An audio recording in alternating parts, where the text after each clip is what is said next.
Beans fry హెల్తీగా ఎలా చేసుకోవాలో మనం చూడబోతున్నాం. వెజిటబుల్స్లో బీన్స్కి చాలా ఇంపార్టెన్స్ ఎక్కువ ఉంది. చూడండి, ఫ్రైడ్ రైస్ల్లో కానీ మనం ఏదన్నా వెరైటీ కర్రీస్లో కానీ ఇట్లాంటి వాటిలో కూడా పలావుల్లో కానీ అన్నిట్లో ఇట్లా బీన్స్ని కట్ చేసి వేస్తూ ఉంటాం.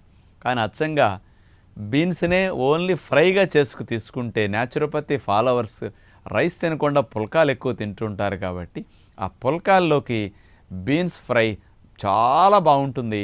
1/2 కేజీ 3/4 కేజీ ఫ్రై మీరు ఒక్కరే తినేసేయచ్చు అనమాట. అంటే ఉప్పు లేని లోటు లేకుండా కమ్మటి రుచినిచ్చే విధంగా బీన్స్ ఫ్రై ఉంటుంది. మరి బీన్స్ 100 గ్రాములు తీసుకుంటేనండి ఇందులో 158 క్యాలరీస్ ఎనర్జీ ఉంటుంది 100 గ్రాములు. వెజిటబుల్స్ అన్నీ మరి 20 క్యాలరీలు 30 క్యాలరీలు 40 క్యాలరీల లోపే ఉంటాయి. కానీ బీన్స్ మాత్రం కొంచెం గింజ ఉంటుంది కదా, దానివల్ల బలం ఉంటుంది.